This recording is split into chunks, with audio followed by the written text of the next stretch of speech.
వందే మాత్రం. నేను మీ journalist Navata. Welcome to R voice. ఇక్కడ చూశారు కదా, కిమ్ ఆయన కూతురు. మా వాళ్ళు ఫోటో వేస్తారు చూడండి. పైన కూర్చొని వెళ్తారు కదా. గదిలో మీరు కొత్త మోడల్ కారు అనుకుంటే తప్పే. గది కారు కాదు, యుద్ధం యొక్క నౌకట, యుద్ధ వాహనం. ఉత్తర కొరియా అధినేత కిమ్ జోంగ్ ఉన్ కుమార్తె కిమ్ జూ ఏ మరోసారి వార్తల్లో నిలిచారు. తాజాగా తన 13 ఏళ్ల బాలిక తన తండ్రితో కలిసి ఒక సైనిక శిక్షణలో పాల్గొనడమే కాకుండా స్వయంగా యుద్ధ ట్యాంకును నడిపి అందరినీ ఆశ్చర్యపరిచింది. ఈ ఘటనకు సంబంధించి ఫోటోలు నెట్టింట విపరీతంగా వైరల్ అవుతున్నాయి. దీంతో చిన్న కూతురు డ్రైవింగ్ చేస్తుండగా యుద్ధ ట్యాంకుపై కూర్చొని కిమ్ మామ షికారు చేశారంటూ నెటిజన్లు ఫన్నెండ్గా కామెంట్ చేస్తున్నారు. 13 ఏళ్ల అమ్మాయి, అదేమన్నా 2 వీలర్ అనుకున్నారా? మన దేశంలో అయితే 2 వీలర్ నడపడానికి కూడా అర్హత లేదు. 18 సంవత్సరాలు నిండాలి, అప్పుడే లైసెన్స్ ఇస్తారు, నడపాలి. అంటే లైసెన్స్ లేకుండా కొంతమంది నడుపుతున్నారు అనుకో, అది వేరే విషయం. దాన్ని పక్కన పెడితే దేవుడా యుద్ధ ట్యాంకర్నే నడిపేస్తుందట. నా కూతురు చూసినావా, నేనే అంటే నాకన్నా తోపు అని అయ్య పక్కన కూర్చొని. మీసాలు ఉంటాయా కిమ్కి? లేవనుకుంటా, ఉంటే మెలేషటోడేమో. ఇక ఉత్తర కొరియాలో గురువారం జరిగిన సైనిక విన్యాసాల్లో ఈ ఆసక్తికర ఘటన చోటు చేసుకుంది. ఆ దేశ అధికార వార్తా సంస్థ KCNA ప్రకటించింది.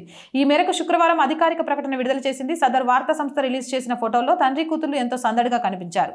నల్లని లెదర్ జాకెట్ ధరించిన కిమ్ ట్యాంక్ పై కూర్చొని ఉండగా ఆయన కుమార్తె కిమ్ జూ ఏ ట్యాంక్ నడుపుతున్నట్లుగా ఫోటోలో కనిపించారు. ఇద్దరు ముఖాల్లో చిరునవ్వు సైతం దర్శనమిస్తుంది.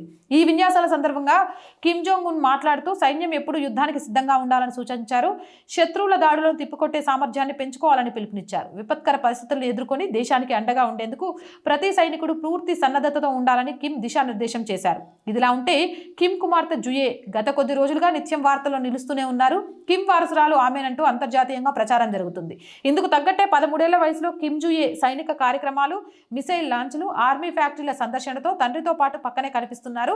కిమ్ తన కుమార్తెను ఉత్తర కొరియా తదుపరి అధినేత్రిగా తీర్చిదిద్దుతున్నారనే వాదనలు ఈ ఘటనకు బలం చేకూరుస్తున్నాయి. ఏమైనా కానీ ఇగో నేను తగ్గేదేలే, నేను యుద్ధంలోకి తిరిగితే ఇట్లుండదు, అన్వస్త్రాలే సుక్కలు కనిపిస్తాయి.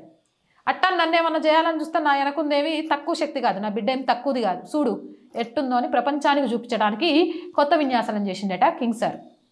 ఏదేమైనా జర భద్రం. కారు అనుకొని నవ్వుకుంటూ ఎక్కినావు, అటు ఇటు అయిందంటే పానం గాల్లోనే కలిసిపోయింది. 13 ఏళ్ల బిడ్డ, ఎందుకు చెప్పు ఈ విన్యాసాలు? నేర్పించు. ఇప్పుడే ప్రపంచానికి చూపించాల్సిన అవసరం లేదు. గొప్ప యోధురాలను చేయడంలో తప్పు లేదు, కానీ నా బిడ్డకు మించిన యోధురాలు లేదని మరీ 13 ఏళ్ల వయసులో యుద్ధ ట్యాంకర్లు నడపమంటే అటు ఇటు ఏమన్నా అయితే ఆలోచించుకోవాలి కదా. అందుకే మళ్ళీ చెప్తున్నా, మీరేమంటారు? కామెంట్ సెక్షన్లో పెట్టండి. మోర్ వీడియోస్ కోసం ఛానల్ వెంటనే సబ్స్క్రైబ్ చేయండి. రోజు చెప్పేదండి, R group of channels, R voice, R political, R Sanskriti, 3 మన ఛానల్సే. So please subscribe our channels. Content బాగుంది అనిపిస్తే లైక్ చేయండి, షేర్ చేయండి, మీ అభిప్రాయాన్ని కామెంట్ చేయండి. అలాగే ఆర్థికంగా ఆర్ వాయిస్కి చేయుతగా నిలవండి. ఆర్థికంగా సపోర్ట్ చేయాలి అంటే సబ్స్క్రిప్షన్ పక్కనే జాయిన్ అనే బటన్ ఉంది. 1 to 5 లెవెల్స్ ఉన్నాయి, ఏదో ఒక లెవెల్లో సపోర్ట్ చేయండి. లేదా స్క్రీన్ మీద గూగుల్ పే, ఫోన్పేతో పాటు అకౌంట్ డీటెయిల్స్ ఉన్నాయి, మీకు తోచిన సహాయాన్ని అందించవచ్చు. వ్యాపార ప్రకటనల కోసం 8328500576 నెంబర్ని సంప్రదించండి. జై హింద్, జై భారత్.